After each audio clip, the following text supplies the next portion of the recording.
¿Por qué no podemos permanecer encerrados en nosotros mismos?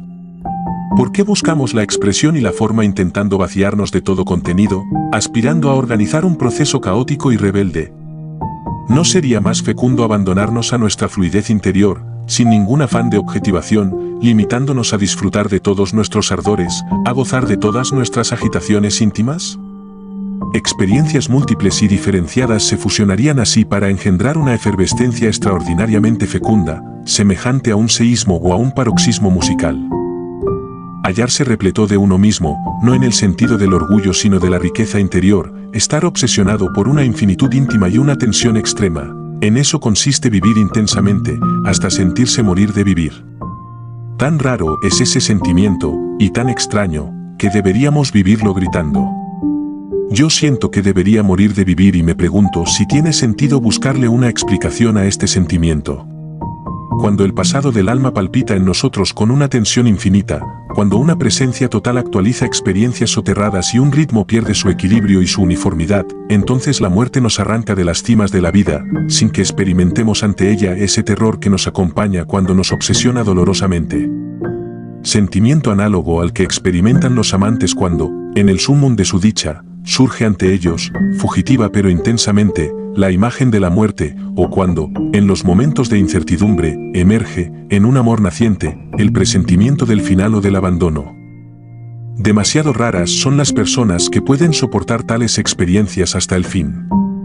Siempre es peligroso refrenar una energía explosiva, pues puede llegar el momento en que deje de poseerse la fuerza para dominarla. El desmoronamiento será originado entonces por una plétora. Existen estados y obsesiones con los que no se puede vivir. ¿La salvación no podría consistir en confesarlos? Conservadas en la conciencia, la experiencia terrible y la obsesión terrorífica por la muerte conducen a la devastación. Hablando de la muerte salvamos algo de nosotros mismos, y sin embargo algo se extingue en el ser.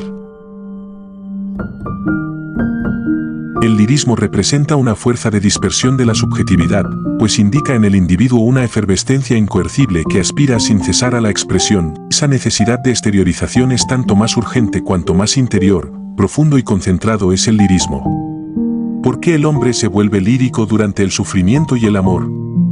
Porque esos dos estados, a pesar de que son diferentes por su naturaleza y su orientación, surgen de las profundidades del ser, del centro sustancial de la subjetividad, en cierto sentido.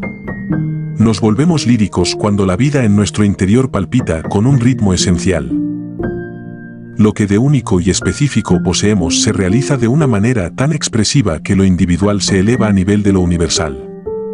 Las experiencias subjetivas más profundas son asimismo las más universales, por la simple razón de que alcanzan el fondo original de la vida.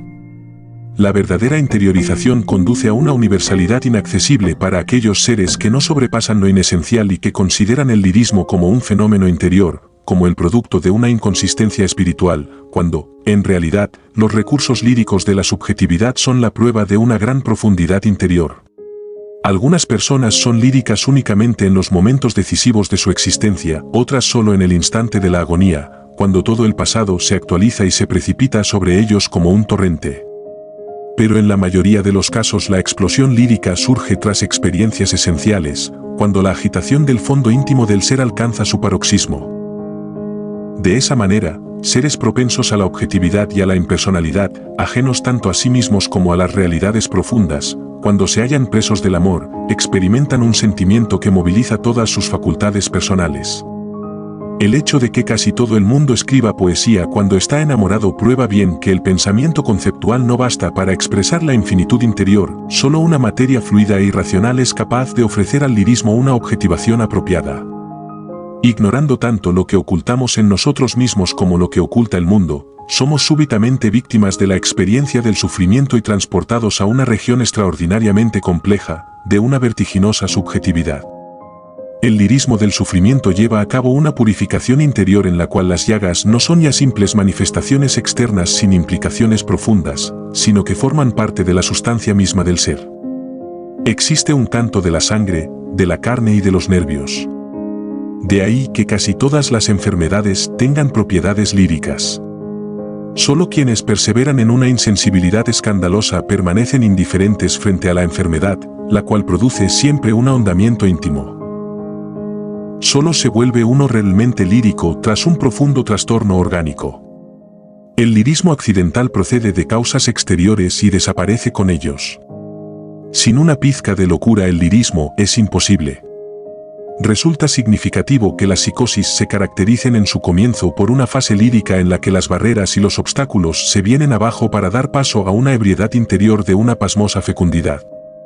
Así se explica la productividad poética de las psicosis nacientes. ¿Sería la locura un paroxismo del lirismo? Pero limitémonos a escribir el elogio del segundo para evitar escribir de nuevo el de la primera. El estado lírico trasciende las formas y los sistemas, una fluidez, un flujo internos mezclan, en un mismo movimiento, como en una convergencia ideal, todos los elementos de la vida del espíritu para crear un ritmo intenso y perfecto. Comparado con el refinamiento de una cultura anquilosada que, prisionera de los límites y de las formas, disfraza todas las cosas, el lirismo es una expresión bárbara. Su verdadero valor consiste, precisamente, en no ser más que sangre, sinceridad y llamas. ¡Qué lejos estoy de todo! Ignoro totalmente por qué hay que hacer algo en esta vida, por qué debemos tener amigos y aspiraciones, esperanzas y sueños. ¿No sería 1000 veces preferible retirarse del mundo, lejos de todo lo que engendra su tumulto y sus complicaciones? Renunciaríamos así a la cultura y a las ambiciones, perderíamos todo sin obtener nada a cambio, pero ¿qué se puede obtener en este mundo? Para algunos, ninguna ganancia es importante, pues son irremediablemente desgraciados y están irremisiblemente solos.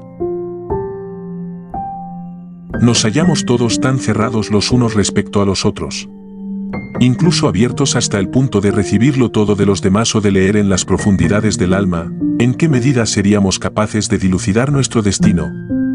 Solos en la vida, nos preguntamos si la soledad de la agonía no es el símbolo mismo de la existencia humana. Querer vivir y morir en sociedad es una debilidad lamentable. ¿Acaso existe consuelo posible en la última hora? Es preferible morir solo y abandonado, sin afectación ni gestos inútiles. Quienes en plena agonía se dominan y se imponen actitudes destinadas a causar impresión me repugnan. Las lágrimas solo son ardientes en la soledad. Todos aquellos que desean rodearse de amigos en la hora de la muerte lo hacen por temor e incapacidad de afrontar su instante supremo. Intentan, en el momento esencial, olvidar su propia muerte. ¿Por qué no se arman de heroísmo y echan el cerrojo a su puerta para soportar esas temibles sensaciones con una lucidez y un espanto ilimitados? Aislados, separados del mundo, todo se nos vuelve inaccesible. La muerte más profunda, la verdadera muerte, es la muerte causada por la soledad, cuando hasta la luz se convierte en un principio de muerte. Momentos semejantes nos alejan de la vida, del amor, de las sonrisas, de los amigos e incluso de la muerte. Nos preguntamos entonces si existe algo más que la nada del mundo y la nuestra propia.